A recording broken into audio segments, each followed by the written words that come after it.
రాయవరం ప్రాంతం నుండి వచ్చినటువంటి రెవరెండ్ బి ప్రసన్న కుమార్ గారు దైవవాక్య సందేశాన్ని మనకు అందిస్తారు.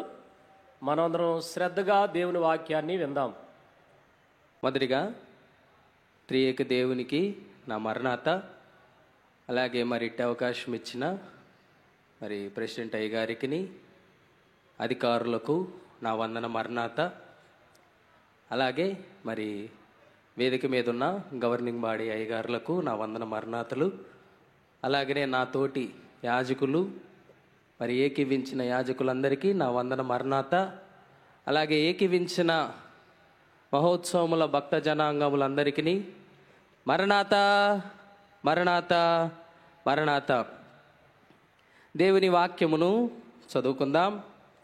జ్ఞాని అయిన సొలొమోను గారు రాసిన పరమగీతము 8వ అధ్యాయము 13వ వచనాన్ని చదువుకుందాం. పరమగీతము 8వ అధ్యాయము 13వ వచనము.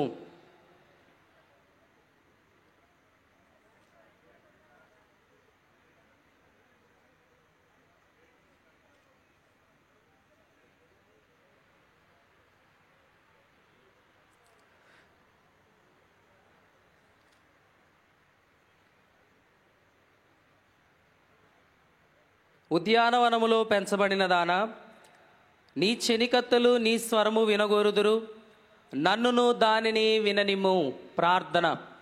మహాపరిశుద్ధుడు అయిన మా ప్రియ పరలోకపు తండ్రి, అత్యున్నత సింహాసనం పైన ఆసీనుడు అయిన దేవా, గనుడా, శూన్యములో నుండి సృష్టిని కలగజేసిన దేవా, నీ అనాది ఆలోచనలోనే బైబిల్ విషయంలో ఆయన మీరు 1938వ సంవత్సరం జనవరి 31వ తారీఖున మా దైవజనులు ముంగమూరి దేవదాసయ్య గారికి మీరు బయలుపరిచినందులకు నీకు వందనములు, స్తోత్రములు. ఇదిగో స్వామి, నాటి నుంచి నేటి వరకు ఈ 87వ మహోత్సవములలోనికి మమ్మలను తీసుకొని వచ్చిన తండ్రి, నీకు వందనములు, నీకు స్తోత్రములు చెల్లించుకొనుచున్నాము. ఈ దినము నుంచి ప్రారంభించబడిన 87వ మహోత్సవములు ఆరంభము నుంచి ముగింపు వరకు స్వామి, నీవే ఇక్కడ అధ్యక్ష వహించి మీకు మహిమకరముగా, మాకు దీవెనకరముగా ప్రతి కార్యమును జరిగించుచున్నందులకు నీకు స్తోత్రములు.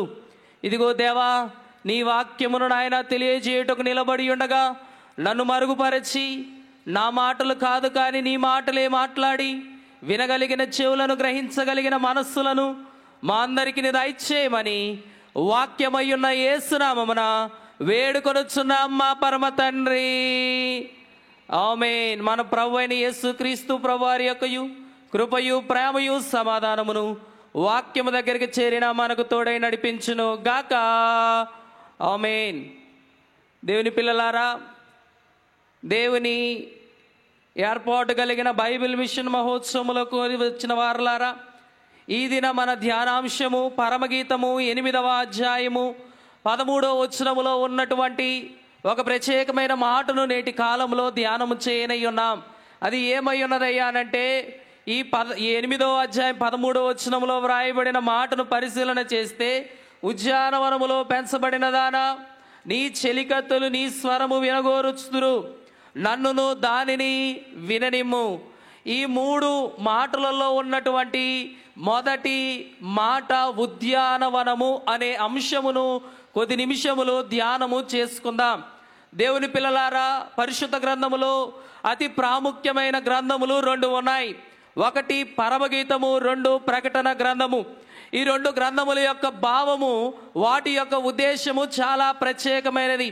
వాటిని భూలోక మనసుతో కానీ, భూలోక ఆలోచనతో కానీ, భూలోక జ్ఞానముతో కానీ వాటిని అర్థము చేసుకోవాలంటే మనము గ్రహించలేము.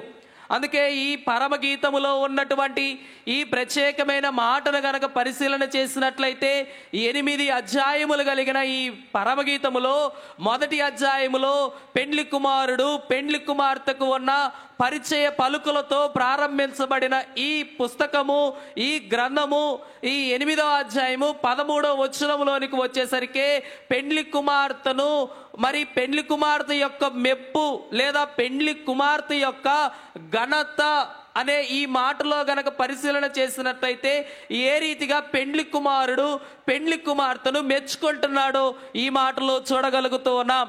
మరి ఈ యొక్క అంశాన్ని నేను ఎంచుకోవడానికి గల ముఖ్య కారణం ఏమిటయ్యానంటే, బైబిల్ మిషన్ యొక్క మహోత్సవములు 87 సంవత్సరములు దేవుడి నిరాటంకంగా జరిగించుచున్నారు. ఇది ఒక గొప్ప మెప్పు బైబిల్ మిషన్కి.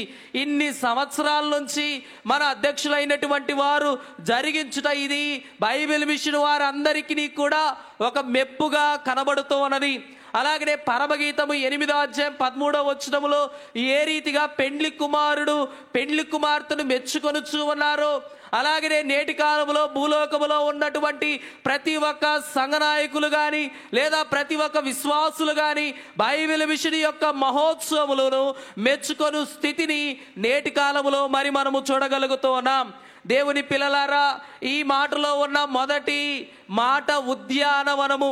ఈ ఉద్యానవనము అనే ఈ మాటను గనక పరిశీలన చేసినట్లయితే దీనిని తోట అని కూడా చెప్పుకోవచ్చు.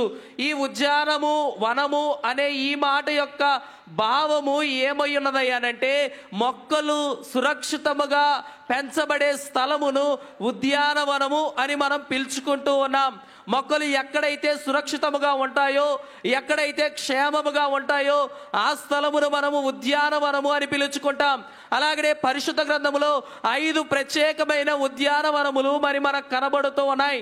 అలాగనే ఈ 5 ప్రత్యేకమైన ఉద్యానవనముల్లో ఉన్నటువంటి ప్రత్యేకమైన లక్షణాలు బైబిల్ మిషన్లో ఉన్నవి అన్నటువంటి విషయాన్ని నేటి కాల వర్తమానము ద్వారా మీకు రూఢీపరచనై ఉన్నాను.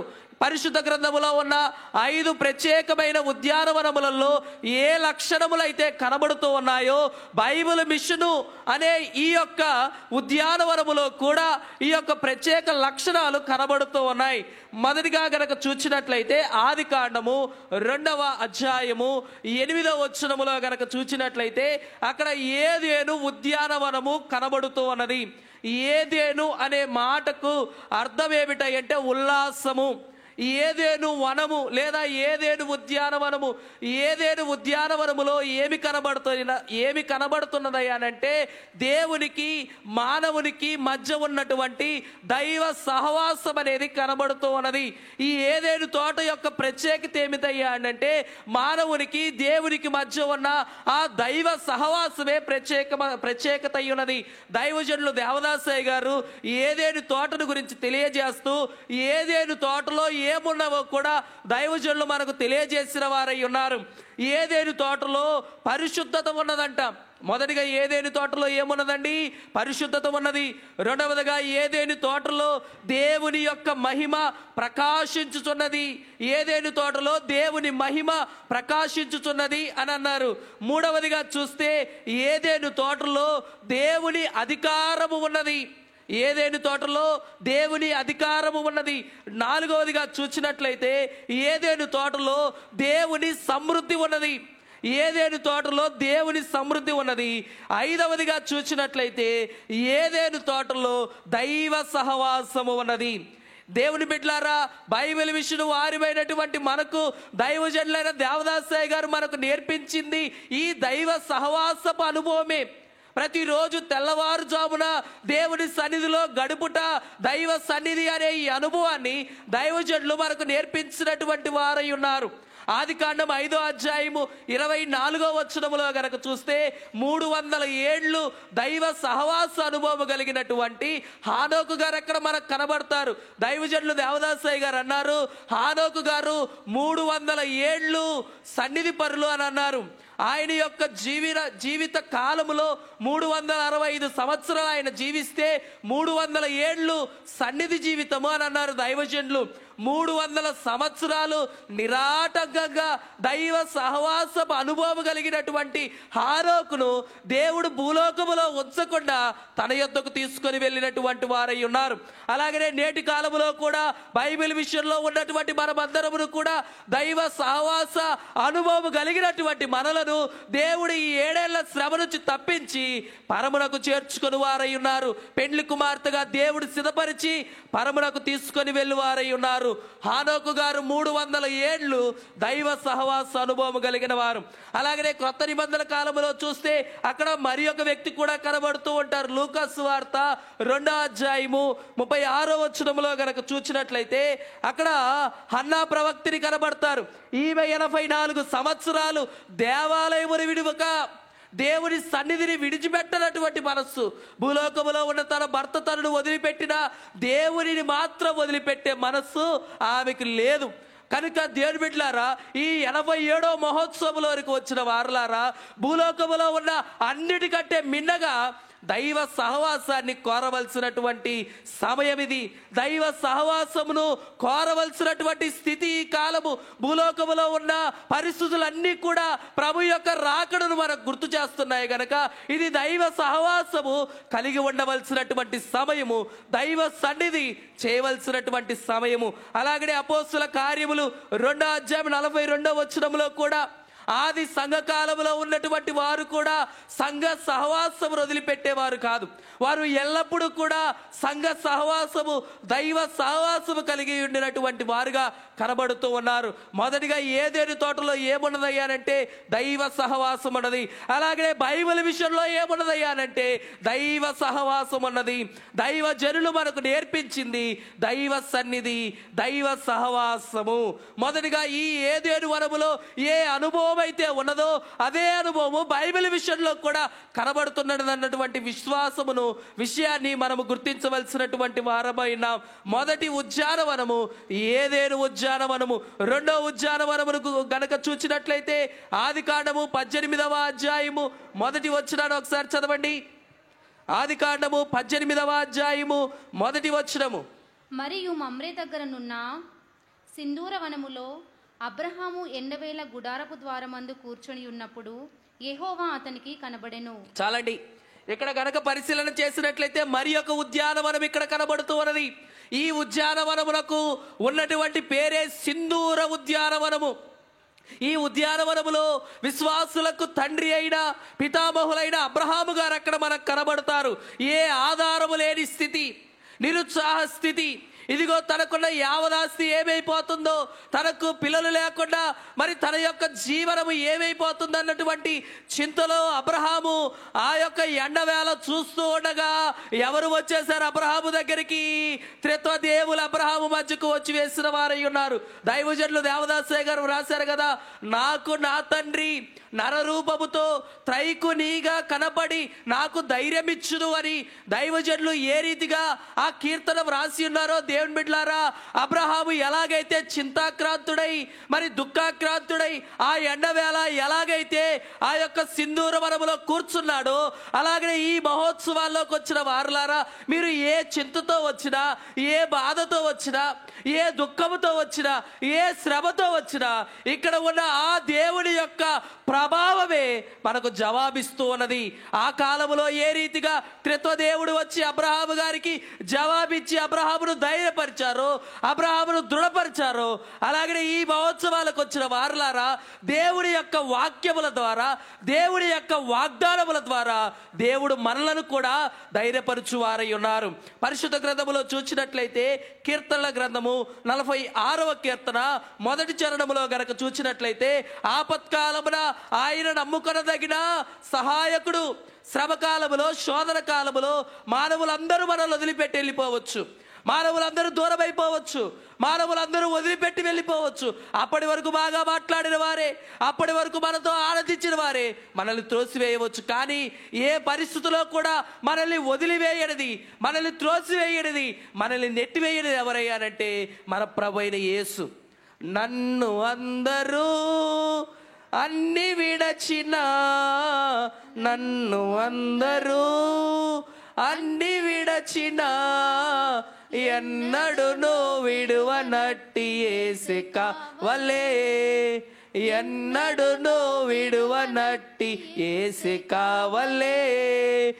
ఎవరు కావలే, నాకెవరు కావలే, ఎవరు కావలే, నాకెవరు కావలే, యేసు తప్ప బ్రతుకునందు ఎవరు కావలే, యేసు తప్ప బ్రతుకునందు ఎవరు కావలే.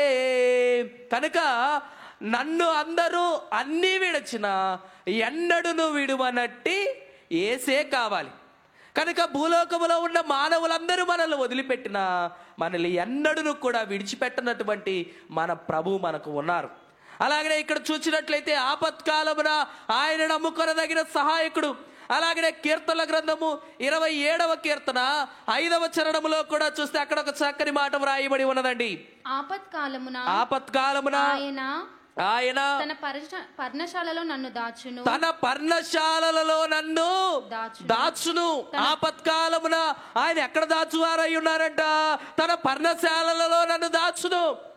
అలాగనే దేవుడి బిడ్డలారా, ఈ పర్ణశాలలకు సూచనగా ఉన్నటువంటి ఈ బైబిల్ మిషన్ యొక్క మహోత్సవాలలో నీవు ఆపదతో వచ్చినా ఇబ్బందితో వచ్చినా దేవుడు నిన్ను కాచి కాపాడు వారై ఉన్నారు. దేవుడిని శ్రమనంతటిని తీసివేసి నువ్వు ఏ బాధతో అయితే వచ్చావో, ఏ శ్రమతో అయితే వచ్చావో, ఏ ఇబ్బందితో అయితే వచ్చావో దానిని అంతటిని తొలగించి వేసి సమాధానముతో నిన్ను తీసుకొని వెళ్ళువారై ఉన్నారు. దైవజనులు అన్నారండి అబ్రహాము గారి గురించి, కల్దీయులలో కల్తీ లేనివాడంట అబ్రహాము గారు. కల్దీయులలో ఏమి లేనివాడు? కల్తీ లేనివాడు. భూలోకమంతా కూడా ఒక పొలములాగా కనబడితే ఆ పొలములో దాచబడిన నిధిలాగా అబ్రహాము గారు దేవునికి కనబడ్డారంట.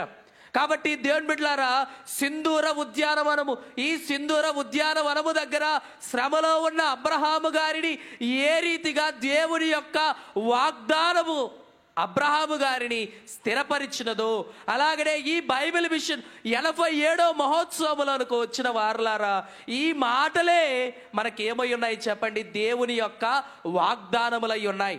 ఈ వాగ్దానములే మనల్ని ఏం చేస్తున్నాయి? విశ్వాసంలో స్థిరపరుస్తూ ఉన్నాయి. ఈ బోధలే, ఈ మాటలే దేవుని మీద ఇంకా ఎక్కువగా, ఇంకా బలముగా ఆనుకునే రీతిగా ఈ మాటలను దేవుడు మన విశ్వాసమును బలపరచువారై ఉన్నారు. ఏ రీతిగా సింధూరవనములో విశ్వాసం బలపడినదో అలాగనే ఈ 87వ మహోత్సవంలోనికి వచ్చిన వారలారా, ఈ మాటల ద్వారా, ఈ బోధల ద్వారా మనలో ఉన్న విశ్వాసమును కూడా దేవుడు ఏం చేయని ఉన్నారు? బలపరచులై ఉన్నారు. ఇప్పటి వరకు నీలో ఉన్న విశ్వాసం వేరు, ఈ మహోత్సవాల తరువాత నీలో ఉన్న విశ్వాసము వేరు. నీలో ఉన్న విశ్వాసమును దేవుడు పెంచువారై ఉన్నారు. అబ్రహాము గారి యొక్క విశ్వాసమును ఏ రీతిగా దేవుడు పెంచి అబ్రహామును బలపరిచారో అలాగనే మనలో ఉన్న విశ్వాసమును కూడా దేవుడు బలపరచువారై ఉన్నారు. 2వ ఉద్యానవనము సింధూర ఉద్యానవనము. 3వ ఉద్యానవనమును గనక చూసినట్లయితే సమూయేలు మొదటి గ్రంథము 23వ అధ్యాయము 29వ వచనాన్ని ఒకసారి చదవండి. సమూయేలు మొదటి గ్రంథము 23వ అధ్యాయము 29వ వచనము. తరువాత దావీదు అక్కడ నుండి పోయి ఏనిగేదికి వచ్చి కొండ స్థలములలో నివాసము చేయుచుండెను. ఇక్కడ మరి ఒక ఉద్యానం కనబడుతూ ఉన్నది. ఈ ఉద్యానవనమునకు పేరు ఏనెగి అనే ఈ ఉద్యానవనం ఇక్కడ కనబడుతూ ఉన్నది. ప్రియ దేవుని బిడలారా, ఈ ఉద్యానవనము యొక్క ప్రత్యేకత ఏమిటయ్యా అని గనక చూసినట్లయితే ఇక్కడ దావీదు గారి యొక్క జీవితంలో గనక చూస్తే అనేకమైనటువంటి శ్రమలే కనబడుతూ ఉన్నాయి. అభిషేకింపబడినటువంటి దావీదు అనేక పర్యాయాలు మరి అనేకుల ద్వారా హింసలతో, ఒకవైపున కుటుంబంలో ఉన్న వ్యక్తుల ద్వారా, ఒకవైపున సౌలు గారి ద్వారా, ఈ రీతిగా అనేకమైనటువంటి మనుషుల ద్వారా హింసింపబడిన దావీదు మనకు కనబడుతూ ఉన్నారు. అయినప్పటికీ సౌలు తనను చంపడానికి వచ్చినప్పటికీ దావీదు గారు క్షమించినటువంటి ఆ స్థలమే ఈ ఏనెగి ఉద్యానవనము. సౌలు గారు చంపడానికి వచ్చినప్పటికీ దావీదు గారు ఏ రీతిగా క్షమాపణ అనే ఈ లక్షణాన్ని చూపించారో అలాగనే దేవుని బిడ్డలారా, బైబిల్ విషయం వారిమైనటువంటి మనము ఈ లక్షణాన్ని కలిగి ఉండవలసిన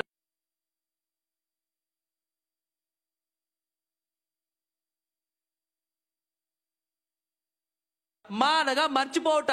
క్షమించడం అంటే ఏంటి? దేవుని యొక్క క్షమాపణలో ఉన్న లక్షణం ఏమిటయ్యానంటే, ఒకటి క్షమించుట, రెండవది మర్చిపోవుట. కొన్ని పర్యాయాలు క్షమించడం మనం మర్చిపోము. ఎన్ని సంవత్సరాలైనా, ఎన్ని రోజులైనా మన మనస్సులోనే ఉంచుకుంటాం. కానీ దేవుని యొక్క క్షమాపణ ఎంతకాలం అయ్యానంటే రెప్పపాటు కాలంలోనే దేవుడి నీకు క్షమాపణ ఇస్తాడు. ఆయన సాన్నిధ్యంలోనికి వచ్చిన వారలారా, దేవుని సన్నిధిలో మోకరించి దేవా నేను పాపిని అని ఎవరైతే ఒప్పుకుంటారో దేవుడు వారిని క్షమించువారై ఉన్నారు. ఇక్కడ దావీదు గారు మరి సౌలు గారిని క్షమించుట చూడగలుగుతాం. ఆ పిదప సౌలు గారు పశ్చాత్తాపపడినటువంటి స్థలము కూడా ఈ ఏందేగి ఉద్యానవనము. ఈ ఉద్యానవనము యొక్క ప్రత్యేకత కనుక చూచినట్లయితే దేవుని బిడ్డలారా, సమూయేలు రాసిన సమూయేలు 2వ గ్రంథము 17వ అధ్యాయము 10వ వచనములో ఇక్కడ దావీదు గారి యొక్క మరి స్నేహితుడు ఒకరు మనకు కనబడుతూ ఉంటారు. ఆయన ఎవరు అని అంటే హుషై. ఈయన యొక్క జీవితాన్ని కనుక ఒకసారి పరిశీలన చేసినట్లయితే చాలా ప్రత్యేకమైనటువంటి ఉద్దేశము, ప్రత్యేకమైనటువంటి ఆలోచన కలిగిన వ్యక్తిగా కనబడుతూ ఉన్నారు. ఒకసారి చూడండి, సమూయేలు 2వ గ్రంథము 17వ అధ్యాయము 10వ వచనములో గనక చూస్తే, నీ తండ్రి మహాబలాఢ్యుడనియు అతని పక్షపు వారు ధైర్యవంతులనియు ఇశ్రాయేలీయులందరూ ఎరుగుదురు గనుక సింహము వంటి గుండె కలిగిన వాడైనను దిగులొందుదురు. దేవుని బిడ్డలారా, ఇక్కడ ఈ హూషై అనే ఈ వ్యక్తి మాట్లాడుతున్న మాటను గనక చూసినట్లయితే దావీదు గారి యొక్క లక్షణాన్ని బయలుపరుస్తూ ఉన్నారు. అబ్షాలోము తండ్రికి విరోధముగా పన్నిన పన్నాగమును ఈ హూషై గారికి తెలియజేయగా, ఈయన దావీదు గారి యొక్క మరి స్నేహితుడిగా ఉన్నటువంటి ఈయన మాట్లాడిన మాట ఏమిటయ్యానంటే, దావీదు గారు మహాబలవంతుడు, ఇదిగో సింహము గుండె కలిగిన దావీదును ఎదుర్కొనుట అసాధ్యము అని ఇక్కడ మాట్లాడుతూ ఉన్నారు. అలాగనే దేవుని బిడ్డలారా, ఈ బైబిల్ విషయం యొక్క మహోత్సవములు ఇంత గొప్ప ఏర్పాట్లు, ఇంత గొప్ప మహోత్సవం జరపాలంటే సామాన్యమైన గుండె కలిగి ఉంటే చెయ్యరండి. ఏ గుండె కావాలి? దావీదు గారు ఎలాగైతే సింహపు గుండె కలిగిన వారై ఉన్నారో అలాగనే మన బైబిల్ విషయ అధ్యక్షులు కూడా మరి ఏ గుండె కలిగిన వారండి? సింహపు గుండె కలిగిన వారు కనుకనే ఇంత గొప్ప ఏర్పాట్లు, ఇంత గొప్ప మరి చక్కని బైబిల్ విషయం యొక్క మహోత్సవములు ప్రతి ఒక్కరికి చిత్రముగా, ప్రతి ఒక్కరికి ఆలోచన చెప్పే విధముగా బైబిల్ విషయం యొక్క మహోత్సవములు ఏర్పాట్లు జరిగించుతూ ఉన్నారు. ఏ గుండె కలిగిన వారండి? సింహపు గుండె కలిగిన వారు కనుకనే ఇంత గొప్ప ఏర్పాట్లు చేయగలుగుతూ ఉన్నారు. ఇంత గొప్ప సమూహాన్ని ఈ స్థలంలోనికి తీసుకుని రాగలుగుతూ ఉన్నారు. కనుక దేవుని బిడ్డలారా, ఈ మహోత్సవాలలో ఏకీవించిన వారలారా, నువ్వు ఒక్క పూట ఉన్నా దీవెనే, 4 రోజులు ఏకీవించిన దీవెనే, ఈ స్థలములో అడుగు పెట్టుటే అసలైన దీవెన. కాబట్టి ఈ యొక్క ఏందగి ఉద్యానవనములో ఉన్నటువంటి ఆ క్షమాపణే లేదా ఆ యొక్క క్షమగుణమే బైబిల్ విషయం వారిమైనటువంటి అనేకులలో కనబడుతూ ఉన్నది. ఇది 3వ ఉద్యానవనము. 4వ ఉద్యానవనమును గనక చూసినట్లయితే పరమగీతము 2వ అధ్యాయము 1వ వచనములో గనక చూస్తే అక్కడ షారోను ఉద్యానవనం అనే మాట అక్కడ కనబడుతూ ఉంటది. పరమగీతము 2వ అధ్యాయం 1వ వచనము, నేను షారోను పొలములో పోయు పుష్పము వంటి దానను, నేను షారోను పొలములో పోయు పుష్పము వంటి దానను, లోయలలో పుట్టు పద్మము వంటి దానిని ఇక్కడ షారోను పొలము అని కనబడుతుంది. ఇది 4వ ఉద్యానవనము. షారోను అనగా శ్రేష్టమైన లేక సమృద్ధి అయిన, లేక మరి ఒక మాటలో చెప్పాలంటే ఫలింపు. దేవుని బిడ్డలారా, పరిశుద్ధ గ్రంథములో ఫలింపు అనే మాట మరి మన చెవిన పడగానే మనకు జ్ఞాపకం వచ్చే వ్యక్తి ఒకరు ఉన్నారు. ఆయన ఎవరు అనంటే యోసేపు ఫలించేడి కొమ్మ. యోసేపు గారి యొక్క జీవితాన్ని కనుక పరిశీలన చేసినట్లయితే ఆయన జీవితంలో ఆయన ఎదుర్కొన్నటువంటి శ్రమలు అన్ని ఇవి కావు. ఆయన జీవితాన్ని కనుక చూస్తే 30 ఏళ్లకే రాజు కాని రాజుగా ఆయన ఏర్పాటు చేయబడ్డాడయ్యానంటే ఆయన జీవితంలో ఆయన ఎదుర్కొన్నటువంటి శ్రమలు. దైవజనులు దేవదాసయ్య గారు అన్నారు కదా, భూలోక శ్రమలు పరలోక మహిమకు కారణములు. కనుక భూలోకములో శ్రమ లేకపోతే పరలోకములో ఏమీ లేదండి, మహిమ లేదు. పరలోకములో అంతస్తు లేదు, భూలోకములో శ్రమలే మనకేమై ఉన్నాయి, పరలోక అంతస్తుకు కారణము అయి ఉన్నాయి. అందుకే దైవజనులు వ్రాస్తూ, మహిళయేసే మహాశ్రమ పొంది మహిమకు వెళ్ళెను కాదే, మహిమ కోరని మనుజుడెవడు, మర్యాదగడెవడిచ్చు, శ్రమలు లేక స్వర్గము లేదు. కనుక భూలోక శ్రమలే పరలోక మహిమకు కారణములు అని మనము గమనించవలసిన వారై ఉన్నాం. దైవజనులు దేవదాసయ్య గారండి యోసేపుడు గురించి వ్రాస్తూ, యోసేపు గారిలో 5 లక్షణాలు ఉన్నాయంట. ఈ 5 లక్షణాలలో మొదటి లక్షణము విశ్వాసం అని అన్నారు. ఏంటంటే మొదటి లక్షణము విశ్వాసము. ఈ విశ్వాసం అంట యోసేపు గారికి వారి ముత్తాత గారిలో నుండి వచ్చిందంట. యోసేపు గారికి ఎక్కడి నుండి వచ్చిందంట అండి? వారి ముత్తాత గారిలో నుండి వచ్చింది. ఎవరు వారి ముత్తాత? అబ్రహాము గారిలో ఉన్న ఆ విశ్వాసమే యోసేపు గారిలో ఉందంట. రెండవ లక్షణం విధేయత.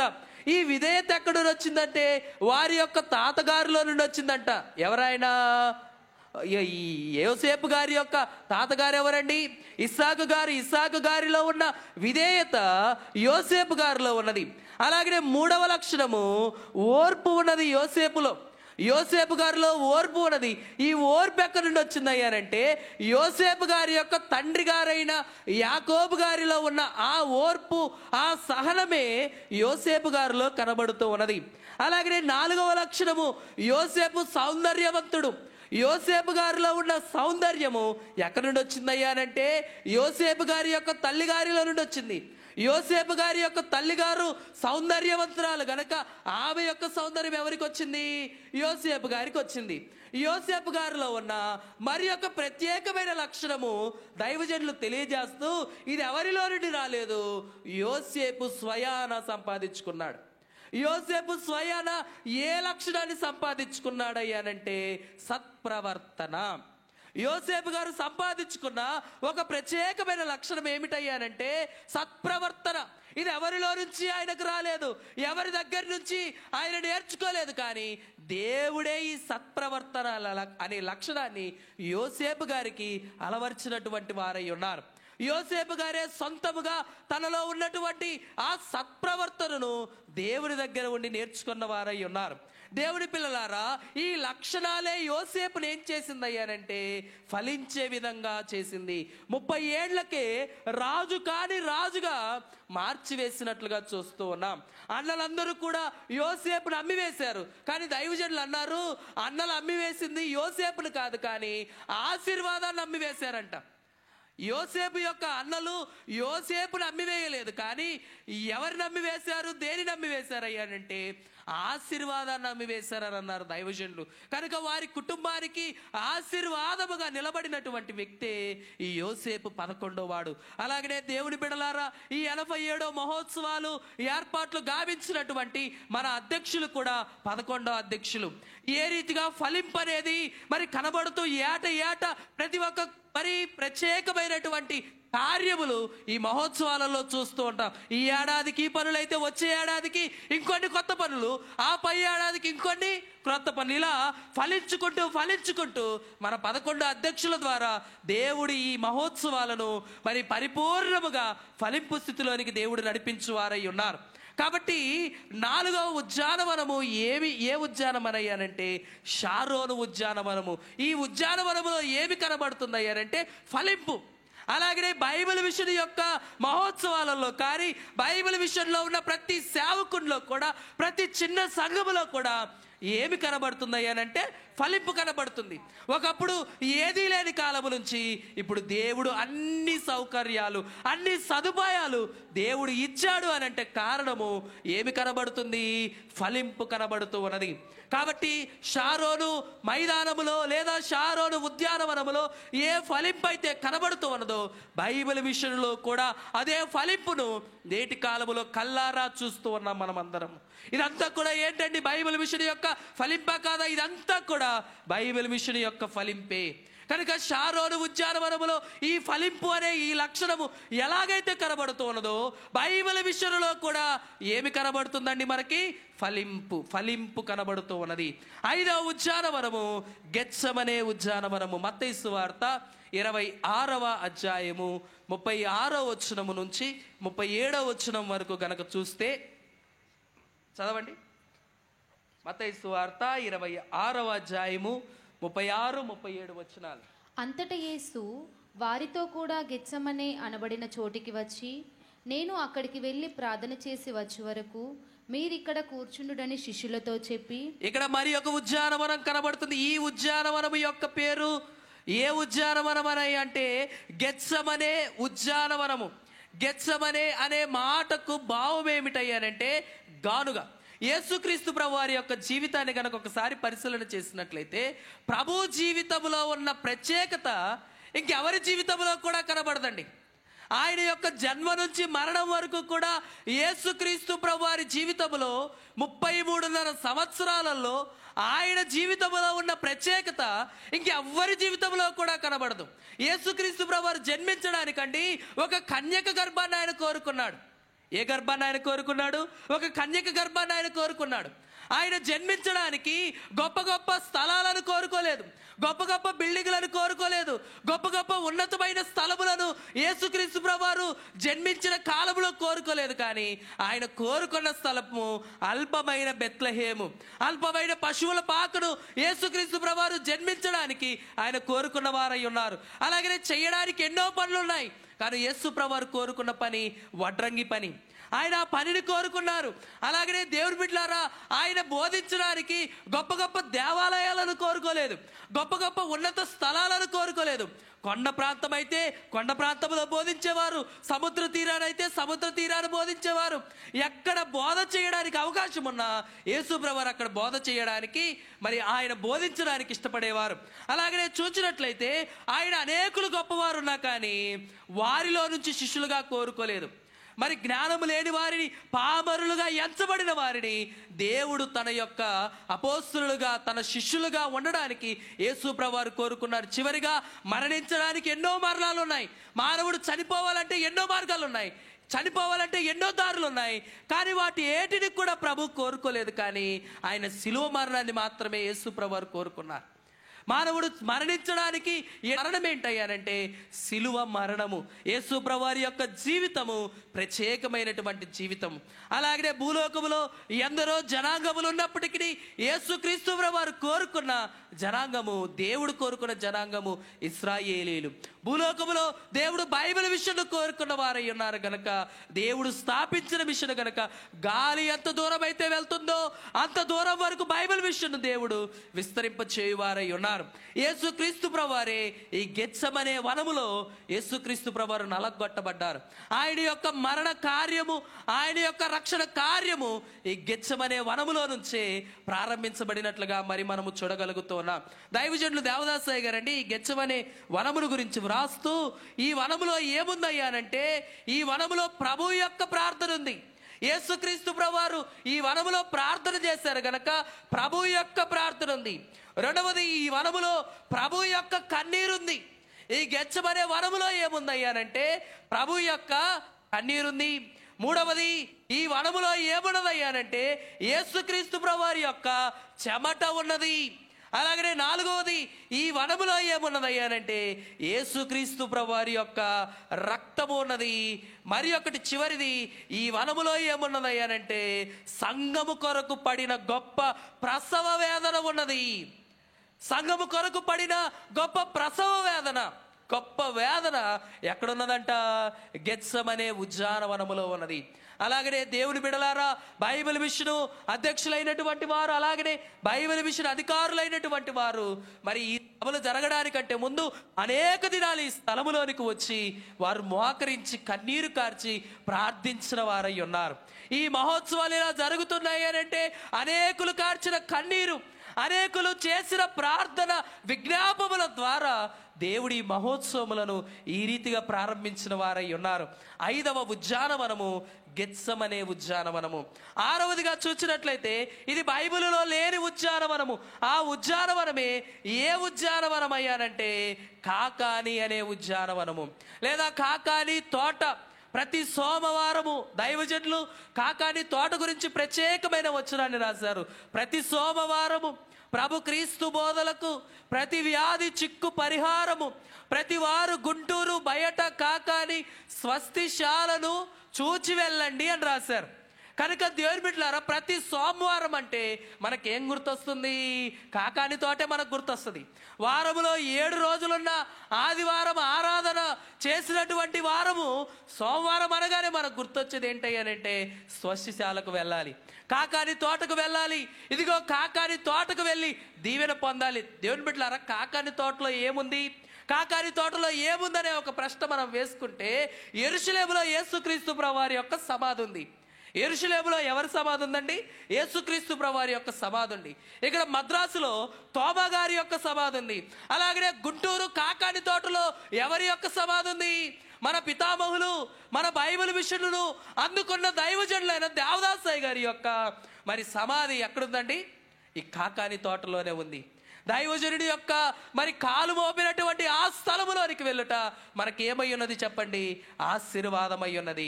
మహిమ కలిగినటువంటి స్థలము కాకాని తోట కనుక ఆ స్థలములో ప్రతి సోమవారము ఏకీవించడాన్ని బట్టి దేవుడు మనకు దైవ దీవెనలను అనుగ్రహించువారై ఉన్నారు. కనుక 6వ ఉద్యానవనము ఏ ఉద్యానవనం అనండి? కాకాని తోట అనే ఈ ఉద్యానవనము. ఆ ఉద్యానవనములోనికి అనేకమైన రోగులు, అనేకమైన వ్యాధిగ్రస్తులు ప్రతి సోమవారం తోమా గారి యొక్క సమాధి ఉంది. అలాగనే గుంటూరు కాకాని తోటలో ఎవరి యొక్క సమాధి ఉంది? మన పితామహులు, మన బైబిల్ మిషన్లను అందుకున్న దైవజనులైన దేవదాసయ్య గారి యొక్క మరి సమాధి ఎక్కడుందండి? ఈ కాకాని తోటలోనే ఉంది. దైవజనుడి యొక్క మరి కాలు మోపినటువంటి ఆ స్థలములోనికి వెళ్ళుట మనకేమై ఉన్నది చెప్పండి? ఆశీర్వాదమై ఉన్నది. మహిమ కలిగినటువంటి స్థలము కాకాని తోట కనుక ఆ స్థలములో ప్రతి సోమవారము ఏకీవించడాన్ని బట్టి దేవుడు మనకు దైవ దీవెనలను అనుగ్రహించువారై ఉన్నారు. కనుక 6వ ఉద్యానవనము ఏ ఉద్యానవనం అనండి? కాకాని తోట అనే ఈ ఉద్యానవనము. ఆ ఉద్యానవనములోనికి అనేకమైన రోగులు, అనేకమైన వ్యాధిగ్రస్తులు ప్రతి సోమవారం వెళ్ళి దీవెనలు పొందుట, అనేకమైన సాక్ష్యములు వినుట కల్లారా చూస్తూ ఉన్నాం మనము. మహిమ కలిగిన స్థలము కనుక దేవుని బిడ్డలారా 6వ ఉద్యానవనము కాకాని ఉద్యానవనము. 7వ ప్రత్యేకమైనది, ఇది ఇంకా ప్రత్యేకమైన ఉద్యానవనము. అది ఏమిటంటే మనం కూర్చున్న ఈ మహోత్సవములే ఏమై ఉన్నది చెప్పండి? ఒక ఉద్యానవనము. ఈ ఉద్యానవనమును లేదా ఈ తోటను మరి అయ్యగారులు ఏం చేశారు? మనందరికీ ఈ సదుపాయాలన్నీ కూడా సమకూర్చారు. ఇదిగో జనవరి 26వ తారీఖు నుంచి 29వ తారీఖు వరకు 87వ మహోత్సవాలు జరగాలని ఈ ప్రదేశం అంతటిని కూడా ఏం చేశారు చెప్పండి? శుద్ధి చేసి ఈ రీతిగా ఏర్పాట్లు గావించిన వారై ఉన్నారు. మరి ఎందుకు ఈ మహోత్సవాలకు రావాలి, ఎందుకు ఈ స్థలానికి రావాలి అంటే ఒకే ఒక్క కారణం అండి. ఈ మహోత్సవాలలో ఏమున్నాయి అనంటే దేవుని యొక్క మహిమ ఉన్నది. దేవునికి మహిమ కలుగును గాక. ఆమె ఈ మహోత్సవాల్లో ఏముందండి? దేవుని యొక్క మహిమ ఉన్నది. దేవుని యొక్క మహిమ ఉన్నది కనుకనే అనేక ప్రాంతాల నుంచి, అనేక రాష్ట్రాల నుంచి, అనేక జిల్లాల నుంచి, అనేక దేశాల నుంచి మరి ఈ గుంటూరు ప్రాంతమునకు మహోత్సవాలకు వచ్చుచూ ఉన్నారు. ఏముందనండి? ఏముందయ్యారంటే దేవుని యొక్క మహిమ ఉన్నది. పరలోక పటాలమంతా కూడా ఈ బైబిల్ మిషన్ యొక్క మహోత్సవాలలోనే ఉన్నది. కాబట్టి దేవుని బిడ్డలారా, ఈ మహోత్సవాలు అడుగుపెట్టిన వారలారా, మనం ఎక్కడున్నాము, ఎవరి చేతి కింద ఉన్నామయ్య అంటే ఇందాక అయ్యగారు అన్నారు దేవుని యొక్క ప్రభావము. దేవుని యొక్క ప్రభావం కింద మనం ఉన్నాం. దేవుని యొక్క హస్తము కింద మనం ఉన్నాము. ఈ మహోత్సవాల పందిరిలో ఏ నలుమూలలో ఉన్నా కానీ దేవుని యొక్క ప్రభావము, దేవుని యొక్క మహిమ మనల్ని తాకబోచ్చు ఉన్నది. అందుకే ఎంతో దూరము నుంచి, ఎంతో ప్రయాసతోటి, ఎంతో ఖర్చు పెట్టుకొని ఈ మహోత్సవాలలో ఎందుకు ఏకీవిస్తున్న ప్రతి ఏటానంటే ఎందుకొరకయ్యారండి? దేవుని యొక్క మహిమ మన జీవితంలో పొందడానికి, దేవుని యొక్క ప్రభావం మన జీవితంలో అనుభవించడానికి, దేవుని యొక్క ప్రసన్నత మన జీవితంలో అనుభవించడానికి. కాబట్టి ఈ మహోత్సవములు అనే ఉద్యానవనములో ఏకీవించిన వారలారా, దేవుని యొక్క మహిమ మనల్ని ఏం చేసి ఉన్నది చెప్పండి? ఆవరించి ఉన్నది.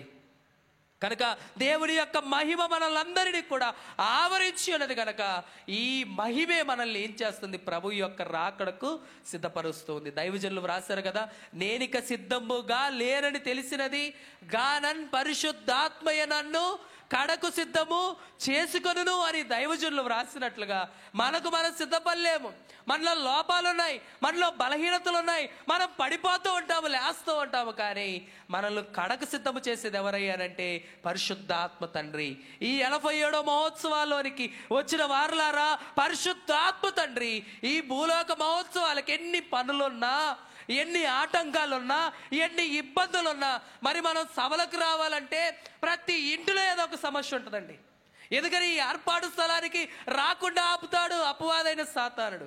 కానీ ఆ ఆటంకాలన్నీ, ఆ అడ్డులన్నీ చీల్చుకొని వాటన్నిటిని దాటుకొని మనం ఈ స్థలములోనికి వచ్చామనంటే దేవుని యొక్క పిలిపే, దేవుని యొక్క ఏర్పాటే. అయ్యగారు రాశారు కదా, జనకుని ఇష్ట జనము వచ్చును, తనకు ఇష్టము కాని జనమును దరికి రానివ్వడు. కనుక ఆయన ఈ ఏర్పాటులోనికి, ఈ మహిమ కలిగిన మహోత్సవంలోనికి దేవుడు మనల్ని తీసుకొని వచ్చాడయ్యానంటే నీ జీవితంలో ఒక ప్రత్యేకమైన ఉద్దేశం దేవునికి ఉన్నది. ఈరోజు ఎవరు నన్ను గుర్తించట్లేదు, ఎవరు నన్ను చూడట్లేదు, నా బాధ ఎవరు వినడం లేదని, నన్ను ఎవరు పట్టించుకోవడం లేదని ఒకవేళ బాధపడుతూ ఈ స్థలములో ఉన్న నిన్ను చూడడానికి, నిన్ను ఆదరించడానికి, నిన్ను తన మహిమతో నింపడానికి ఎవరు వచ్చారంటే పరలోకమందున్న ఆ ప్రభువే మన మధ్యలోనికి వచ్చిన వారై ఉన్నారు. ఆ పరిశుద్ధాత్మ తండ్రి మన మధ్యలోనికి వచ్చి మనలను మరలా నూతనమైన ఆత్మశక్తితోటి మరలా మనలను జీవింప చేయనై ఉన్నారు. కాబట్టి ఈ 2025 ఏడాది 87 మహోత్సవాలలోనికి వచ్చిన వారలారా, 7 ఉద్యానవనముల గురించి మరి మనము ధ్యానము చేసిన 7 ఉద్యానవనములలో ఏ ప్రత్యేకత అయితే ఉందో, ఏ లక్షణాలు అయితే ఉన్నాయో, ఏ ఉద్దేశాలు అయితే ఉన్నాయో, ఆ ఉద్దేశాలన్నీ కూడా ఎందులో కనబడుతున్నాయండి? బైబిల్ విషయంలో కనబడుతూ ఉన్నాయి. బైబిల్ మిషను అనే ఈ యొక్క మరి గొప్ప మిషనులో ఈ ఉద్దేశాలన్నీ కూడా దేవుడు మరి బయలుపరుస్తూ కొనసాగించుతూ ఉన్నారు. కాబట్టి మొదటిగా ఏ ఉద్యానవనం అనండి? మొదటిది ఏంటి? ఏదేను ఉద్యానవనము. రెండవది సింధూర ఉద్యానవనము. మూడవది ఎన్నేగి ఉద్యానవనము. నాలుగవదండి షారోను ఉద్యానవనము. ఐదవది గెత్సెమనే ఉద్యానవనము. ఆరవది కాకాని ఉద్యానవనము. ఏడవది మహోత్సవములు అనే ఉద్యానవనము. ఈ 7 ఉద్యానవనములో ఏ దీవెనలైతే దేవుడు దాచి ఉంచారో, ఏ దీవెనలైతే దేవుడు మానవులందరికీ ఇవ్వడానికి సిద్ధపడి ఉన్నాడో, ఆ దీవెనలన్నీ కూడా ప్రభు మనకు అందించువారై ఉన్నారు, ప్రభు మనకిచ్చువారై ఉన్నారు. భూలోకమంతటికి సువార్త పోవుటకి ఇండియా ప్రధానము. భూలోకమంతటికి సువార్త పోవుటకి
దేవుని బిడ్డలారా, 87 మహోత్సవాలలో ఏకీవించిన వారలారా, 7 ఉద్యానవనములలో ఉన్నటువంటి ఆ దీవెన ఈ నేటికాల వర్తమానము ద్వారా ప్రభు మనకు అనుగ్రహించి మహిమ మేఘమెక్కించును గాక.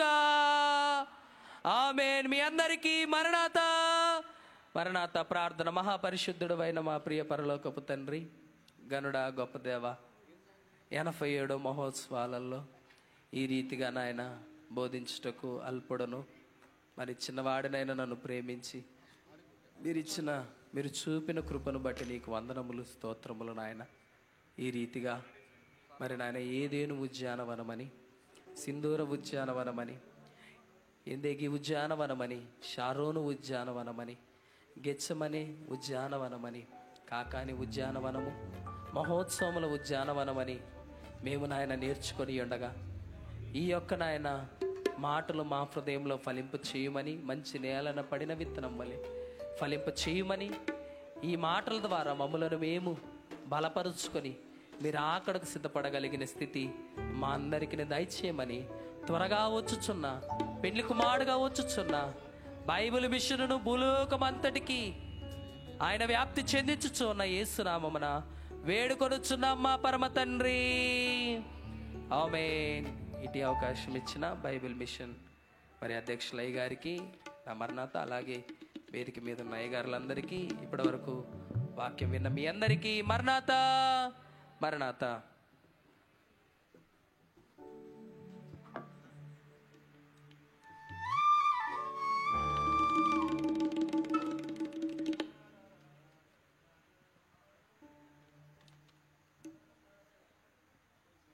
మరి ఇప్పటి వరకు 7 ఉద్యానవనముల యొక్క అనుభవాల గురించి చక్కని వాక్య సందేశాన్ని అందించిన రెవరెండ్ బి ప్రసన్న కుమార్ అయ్య గారు రాయవరం వారికి ఈ 87వ మహోత్సవముల పక్షంగా ప్రెసిడెంట్ అయ్య గారి అధికారుల పక్షంగా మరణాత తెలియజేస్తున్నాం. మరణాత.